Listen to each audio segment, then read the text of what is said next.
Para pendengar radio yang saya kasih dalam Tuhan kita Yesus Kristus, Shalom. Ini dengan pendeta Rainer Schoenemann. Pada saat ini kita akan merenungkan tema perencanaan hidup.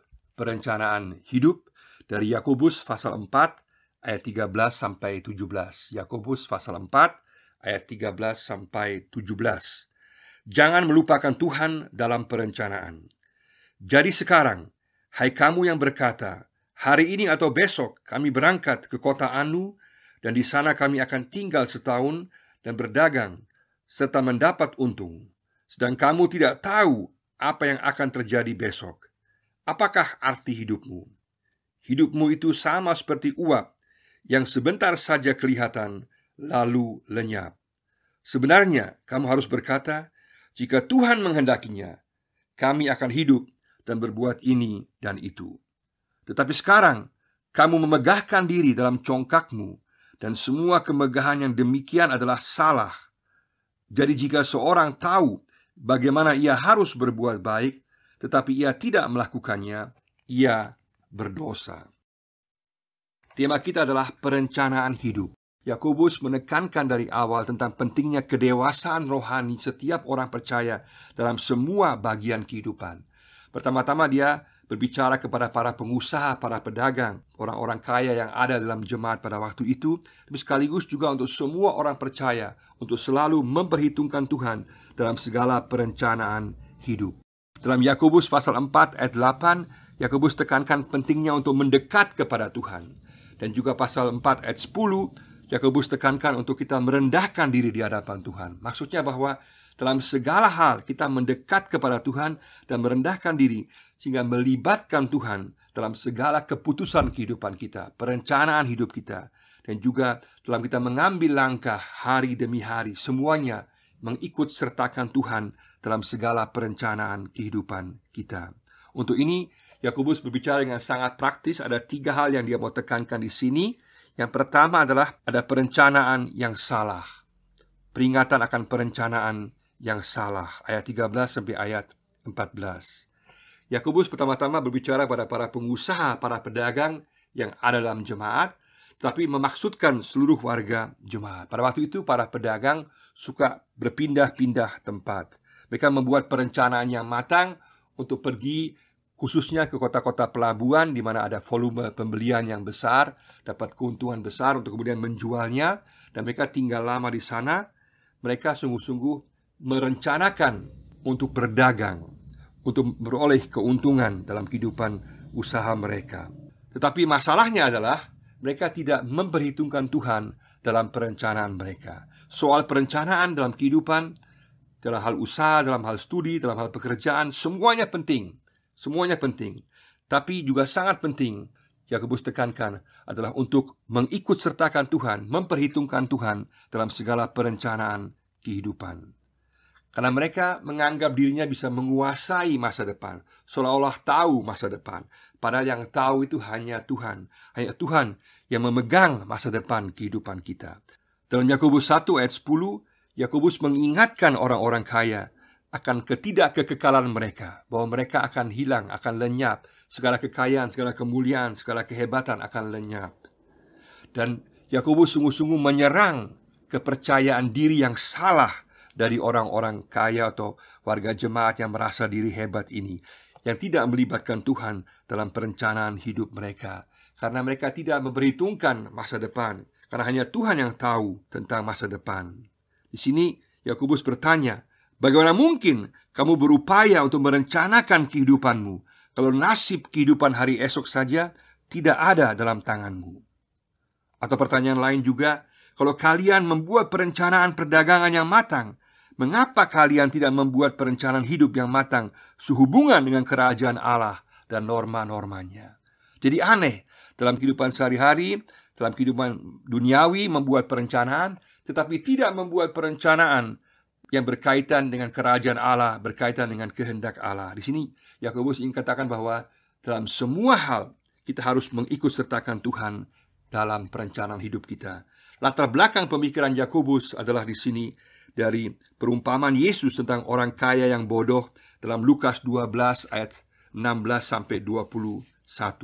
Orang kaya yang bodoh itu dia sungguh-sungguh membuat perencanaan yang hebat dalam kehidupannya berkaitan dengan usaha dagangnya untuk kelangsungan hidupnya, tapi dia sama sekali tidak memperhitungkan Tuhan. Akhirnya dia tidak membuat perencanaan yang matang untuk menginvestasikan kekayaannya, kehidupannya, untuk menolong orang lain yang membutuhkan pertolongan, untuk sungguh-sungguh melakukan kebaikan dengan apa yang dia miliki. Dia tidak investasi ke dalam kerajaan Allah, sehingga ini merupakan sebuah kesalahan fatal, karena dia tidak mengumpulkan harta di sorga. Padahal Allah telah memberkatinya, Allah telah sungguh-sungguh memberikan banyak kepadanya, tapi dia tidak mengembalikan apapun kepada Tuhan dengan menolong mereka yang membutuhkan pertolongan. Setiap orang Kristen dipanggil untuk sungguh-sungguh merencanakan kehidupannya berkaitan dengan kerajaan Allah, dengan norma-norma kerajaan Allah, nilai-nilai kerajaan Allah, dengan menggunakan berkat yang Tuhan berikan untuk kepentingan kerajaan Allah, dengan pelayanan sosial diakonia, pelayanan penginjilan, untuk sungguh-sungguh mengumpulkan harta di sorga, bukan saja mengumpulkan harta di dunia. Di sini Yakobus mengumpamakan pada dasarnya seseorang yang membangun sebuah rumah dengan perencanaan yang indah, dengan lokasi yang bagus, dengan arsitektur yang bagus, tetapi fondasinya lemah berpasir karena tidak memperhitungkan Tuhan. Karena Tuhanlah yang memegang masa depan. Karena tanpa memperhitungkan Tuhan yang memiliki masa depan dan memiliki nilai kekal, maka kehidupan kita akan kehilangan arti dan kita tidak akan berkenan kepada Tuhan. Di sini Yakobus menekankan bahwa fondasi yang kuat dalam perencanaan kehidupan adalah perkataan Tuhan Yesus dan menjalankan kehendaknya dalam kehidupan sehari-hari. Ada dua alasan penting mengapa Yakobus memperingatkan para pedagang orang percaya dalam perencanaan hidup mereka, yaitu yang salah dan tidak realistis. Pertama, tidak ada yang mengetahui masa depan. Tidak ada yang mengetahui masa depan. Hanya Tuhan yang mengetahui hal yang akan terjadi di masa yang akan datang. Maka sangat penting bahwa kita sungguh-sungguh merencanakan hidup kita, memperhitungkan Tuhan. Dan dengan tidak memperhitungkan Tuhan, berarti kita ada tanda keangkuhan dan kepercayaan diri yang salah. Dengan demikian kita juga menjadikan diri kita sebagai musuh Allah kalau kita tidak memperhitungkan Allah dalam kehidupan kita. Dan juga banyak sekali kekecewaan dalam kehidupan kita sebenarnya dapat dihindari apabila seseorang lebih banyak memperhitungkan Tuhan dalam perencanaan kehidupan sehari-harinya. Artinya, kalau seseorang memperhitungkan Tuhan, tahu apa yang utama, dia tahu apa yang prioritas, maka dia akan mengatur hidupnya sesuai dengan skala prioritas, skala hal-hal yang penting didahulukan, sehingga hal juga surgawi, hal yang berkaitan dengan kehendak Tuhan, berkaitan dengan kerajaan Allah, didahulukan di atas kepentingan duniawi. Sehingga banyak sekali masalah dapat kita hindari jika kita sungguh-sungguh tahu memperhitungkan bahwa Tuhan yang mengetahui masa depan kita, dan kita menyerahkan hidup kita ke dalam tangan Tuhan, sehingga Dia yang memimpin kita, sehingga fondasi kita adalah kepada kehendak Tuhan dan firman-Nya. Juga yang kedua, Yakobus ingatkan akan kehidupan ini sangat pendek dan fana. Kehidupan ini sangat pendek dan fana. Yakobus menunjuk kepada Ayub pasal 7 ayat 7, dikatakan di situ bahwa ingatlah bahwa hidupku hanya hembusan nafas. Juga Mazmur pasal 39 ayat 5 mengatakan, ya Tuhan, beritahukanlah kepadaku ajalku dan apa batas umurku, supaya aku mengetahui betapa fananya aku. Juga Mazmur 103 ayat 15 mengatakan, adapun manusia hari-harinya seperti rumput, seperti bunga di padang, demikianlah ia berbunga. Apabila angin melintasinya, maka tidak ada lagi ia, dan tempatnya tidak mengenalnya lagi. Yakobus menekankan bahwa hidup kita pendek dan fana, sehingga dapat berakhir setelah tiba-tiba pada esok hari. Maka Yakobus memberikan contoh di sini di ayat 14 tentang kabut yang cepat sekali menghilang di tepi pantai. Karena para pengusaha ini suka berdagang di kota-kota pelabuhan, dan mereka mengenal fenomena tentang kabut pantai yang cepat muncul dan juga cepat sekali hilang. Ini berarti juga bahwa kehidupan kita juga sama, fana, pendek, sebentar muncul dan sebentar hilang. Maka Yakobus ingin menekankan kesementaraan hidup dan ketidakmampuan manusia untuk menguasai kehidupan. Hanya Tuhanlah yang tahu dan menentukan kehidupan manusia. Dan di sini para pedagang yang tidak memperhitungkan, atau orang Kristen yang tidak memperhitungkan Tuhan dalam kehidupan mereka, dalam perencanaan hidup mereka, berarti Mereka bertindak seolah-olah mereka adalah Allah dan dapat menentukan hidup mereka sendiri. Pada hari esok pun mereka tidak tahu. Di sini kita perlu diingatkan bersama-sama. Katakan pada Tuhan, aku sungguh-sungguh mau memperhitungkan Tuhan dalam kehidupan saya, dalam segala perencanaan hidup saya, langkah hidup saya. Dalam mengambil keputusan, saya sungguh-sungguh ingin memperhitungkan Tuhan. Saya tidak mau terjebak seolah-olah hidup kita kekal, seolah-olah hidup kita tanpa batas, dipengaruhi oleh pola pikir duniawi. Tapi sungguh-sungguh memperhitungkan bahwa Tuhan yang mengetahui masa depan kita. Hidup kita adalah fana dan pendek, dan kita memberikan yang terbaik bagi Tuhan. Katakan pada Tuhan, aku sungguh-sungguh mau hidup dengan membuat skala prioritas yang jelas. Kerajaan Allah yang utama, kepentingan Allah yang utama, kehendak Allah yang utama. Dan kemudian juga memperhitungkan Tuhan dalam segala langkah kehidupan kita. Dan juga kemudian merencanakan hidup kita dalam segala hal berkaitan dengan pekerjaan kita, kehidupan kita, sehari-hari kita. Dalam segala hal kita ikut merencanakan bersama-sama dengan Tuhan. Yang kedua, cara singkat, yaitu perencanaan yang benar. Perencanaan yang benar, ayat 15. Di sini Yakobus tekankan sekali lagi bahwa sangat penting bahwa kehendak Allah harus diperhatikan.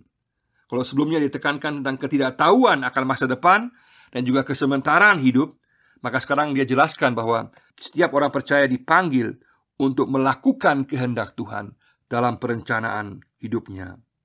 Dengan demikian maka melakukan kehendak Tuhan bukan sekedar di bibir saja, tapi sungguh-sungguh merupakan mencari kehendak Tuhan dalam segala hal, termasuk juga dengan penggunaan harta milik kita dan juga dengan perencanaan hidup kita. Semuanya harus berada dalam perencanaan yang benar, yang sesuai dengan kehendak Tuhan. Secara praktis dalam perencanaan hidup kita dan juga dalam cara kita mengambil keputusan dalam kehidupan sehari-hari, ada 4 hal yang perlu diperhatikan. Yang pertama adalah mempelajari apa yang dikatakan firman Tuhan sehubungan dengan persoalan atau masalah yang kita hadapi. Kita sungguh-sungguh bertanya, apa maksud Tuhan?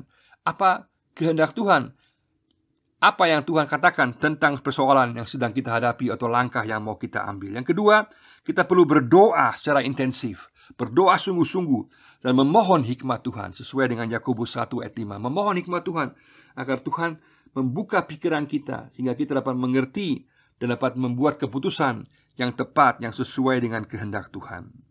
Yang ketiga, kita perlu berbicara dan meminta petunjuk atau nasihat dari saudara seiman kita. Bertanya pada orang lain yang memiliki kedewasaan rohani, apa pendapatnya, orang yang sungguh-sungguh mengetahui juga kehendak Tuhan, sehingga bersama-sama ada nasihat, ada petunjuk yang dapat diberikan dalam kita mengambil langkah keputusan dalam kehidupan sehari-hari kita. Dan juga keempat, kita harus secara sadar menyerahkan masa depan kita ke dalam tangan Tuhan. Pertama tadi, perlu untuk sungguh-sungguh mempelajari apa kata firman Tuhan tentang masalah itu. Yang kedua, berdoa memohon hikmat daripada Tuhan. Ketiga, bertanya kepada orang lain yang dewasa rohani tentang nasihatnya, pendapatnya, petunjuknya. Dan juga yang keempat, kita menyerahkan sungguh-sungguh masa depan kita dalam tangan Tuhan. Tangan Tuhan yang baik, Tuhan yang memelihara kita, Tuhan yang menjaga kita. Dan bagian yang ketiga adalah di sini, sebab dan akibat perencanaan yang salah. Sebab dan akibat perencanaan yang salah. Yakobus mengingatkan semua orang percaya bahwa ada bahaya besar kalau kita tidak melibatkan Tuhan dalam kehidupan sehari-hari kita. Ini berarti kita pada dasarnya bersifat ateis praktis. Artinya secara iman kita mengaku Tuhan, tetapi dalam kehidupan praktek sehari-hari kita tidak melibatkan Tuhan. Ini yang disebut dengan ateis praktis. Dalam kehidupan teori percaya Tuhan, tapi secara praktis tidak melibatkan Tuhan, bahkan mengabaikan Tuhan dalam keputusan dalam kehidupan sehari-hari kita. Ini berarti orang-orang yang membanggakan statusnya, posisinya, kekayaannya, jabatannya, dan tidak memperhatikan kehendak Tuhan. Di sini Yakobus jelas sekali mengingatkan kepada orang-orang yang berada, orang-orang yang kaya, para pengusaha, untuk sungguh-sungguh juga menggunakan harta milik mereka untuk kepentingan kerajaan Allah. Meskipun mereka tidak berbuat kesalahan dalam cara berdagang mereka, secara moral etis mereka benar, tetapi Di sini kesalahan mereka adalah tidak memperhatikan kehendak Tuhan dan tidak melakukan kebaikan Tuhan, karena kehendak Tuhan adalah bahwa kita bukan saja tidak berdosa. Maka prinsip teologisnya adalah bukan saja tidak berdosa, tetapi kalau kita tidak membuat atau melakukan kebaikan padahal kita tahu kebaikan, itu juga merupakan sebuah dosa. Maka orang-orang kaya, mereka yang memiliki lebih, yang tidak memperhatikan kepentingan orang lain yang membutuhkan pertolongan dalam pelayanan sosial diakonia, berarti mereka tahu kehendak Tuhan untuk kebaikan tetapi tidak melakukannya, berarti mereka ikut berdosa. Jadi jika seorang tahu bagaimana ia harus berbuat baik tetapi ia tidak melakukannya, ia berdosa. Ini merupakan sebuah penghinaan kepada Tuhan, penghujatan kepada Tuhan. Kalau sudah tahu bagaimana berbuat baik tetapi tidak melakukannya, berarti kita memegahkan diri kita sendiri, menganggap kita yang penting dan tidak menganggap kehendak Tuhan sebagai hal yang penting. Iman yang sejati harus terlihat dalam tindakan nyata sehari-hari kita, termasuk dalam penggunaan harta milik kita untuk pelayanan sosial diakonia dan juga penginjilan. Mari sama-sama kita melibatkan Tuhan dalam perencanaan hidup kita dan sungguh-sungguh menghindari sikap angkuh, sombong, merasa seolah-olah bisa menguasai hidup kita, padahal kita tahu hari esok ada dalam tangan Tuhan dan juga kehidupan kita adalah fana. Mari sama-sama kita katakan, Tuhan, aku mau sungguh-sungguh melibatkan Engkau, aku mau menjadikan Engkau kehendak-Mu sebagai dasar kehidupan saya, sehingga hal yang prioritas, hal yang penting menjadi penting dalam kehidupan saya, yaitu kehendak-Mu. Dan setiap langkah yang saya lakukan, saya sungguh-sungguh mau melibatkan Engkau. Saya mau mencari tahu kehendak-Mu. Saya mau berdoa mencari hikmat. Saya mau mencari tahu nasihat daripada teman-teman seiman kita yang dewasa rohani. Dan saya sungguh-sungguh mau menyerahkan masa depan saya, kehidupan saya dalam tangan pengasihan-Mu. Saya tidak takut karena masa depan saya berada dalam tangan pengasihan-Mu. Mari sama-sama kita merencanakan hidup kita bersama-sama dengan Tuhan. Setiap langkah kita sungguh-sungguh melibatkan Tuhan, mencari kehendak-Nya, dan Tuhan pasti akan menyertai, memberkati, dan menolong kita. Kiranya Tuhan memberkati kita semua. Amin.